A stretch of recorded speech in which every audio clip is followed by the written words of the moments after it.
Before he was swole. Before he was existentially depressed. And before he was a cartoon. Never leave the cave without him. He was a swole, existentially depressed, literal cartoon in Batman, the animated series. Return to a time when pop culture wasn't oversaturated with superheroes. They sell t-shirts of me. I've become a cliche.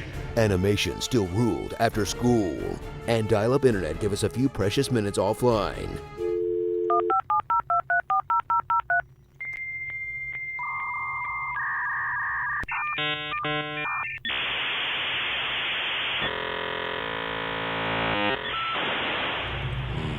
And spent some time with Kevin Conroy's iconic Bruce Wayne, an industrialist with the money of Tony Stark and the fashion sense of Dwight Schrute. But when night falls, this punchaholic will become the Batman, the world's greatest detective, who's also the world's greatest ninja, greatest hacker. I've accessed Gotham's electrical mainframe. There's another computer uplinked to this one. I'm tracing the link now. Greatest magician. You've got the makings of a great magician. And the greatest ventriloquist? When I studied with Zatara the magician, he taught me about ventriloquism. Wow, this Batman does a lot. But does he dance?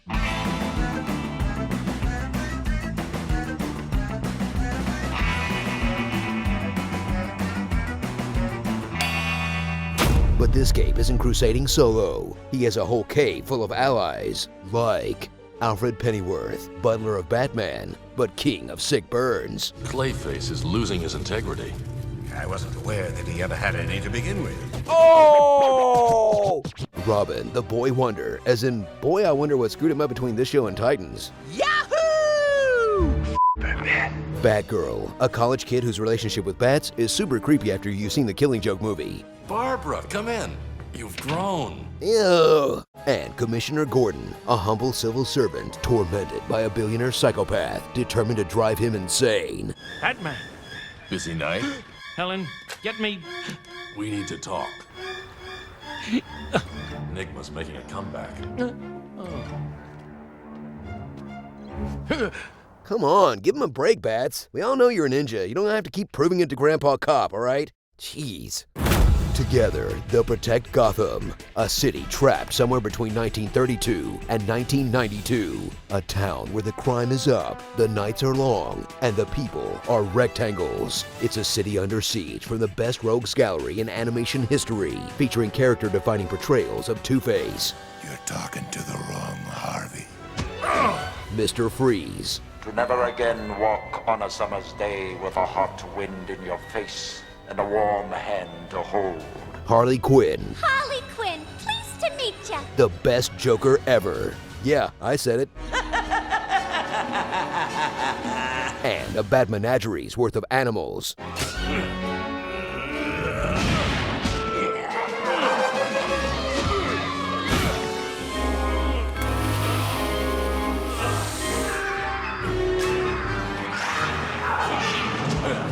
Geez, Batman, maybe you should stick to something less threatening, like a penguin. Now, Roberta! Nice shot! We did it! So light up the bat signal and revisit the highs. I am vengeance. I am the night. I am Batman. And the lows. You've made her a monster. I believe she would disagree. Of the darkest adaptation of Batman ever made.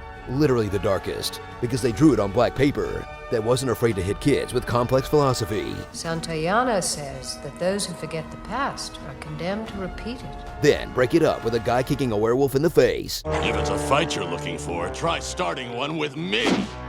CDC, that's all we want. A definitive portrait of a beloved character that balances multiple tones across dozens of hours that can only happen with a perfect creative team and lands at the perfect time in the cultural zeitgeist. Is that so hard?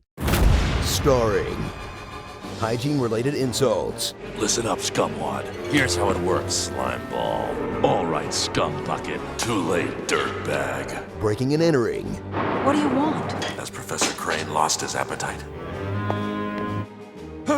Who's back there? You. Just terrible marksmanship.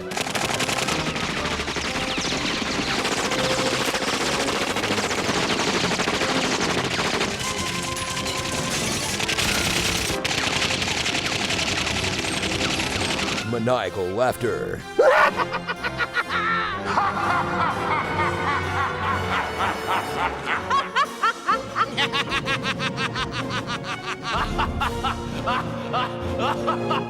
Batman's O-face.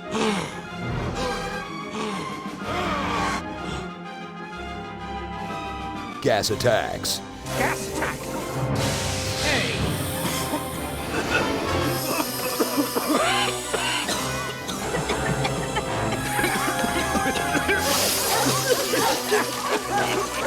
Gotham City exploding.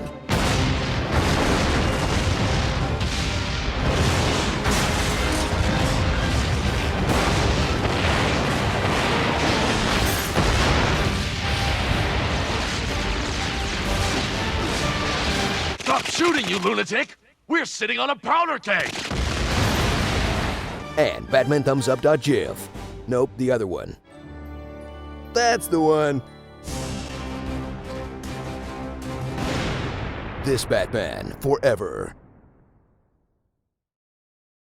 Okay, we need to talk about the intro for a sec. Has anyone else noticed that the crooks are just two guys who happen to be walking past the bank at night? Then when the entrance explodes, they run away like any sane person would do? They don't even have any loot on them. Sure, fine, they pull guns on Batman, but for all they know, he's the psycho going around blowing up banks. And Batman doesn't know who did it either. He had to drive there. But does that stop him from beating the crap out of him and leaving him for the cops without any evidence to convict him on? This is why vigilantes are a bad idea, you guys.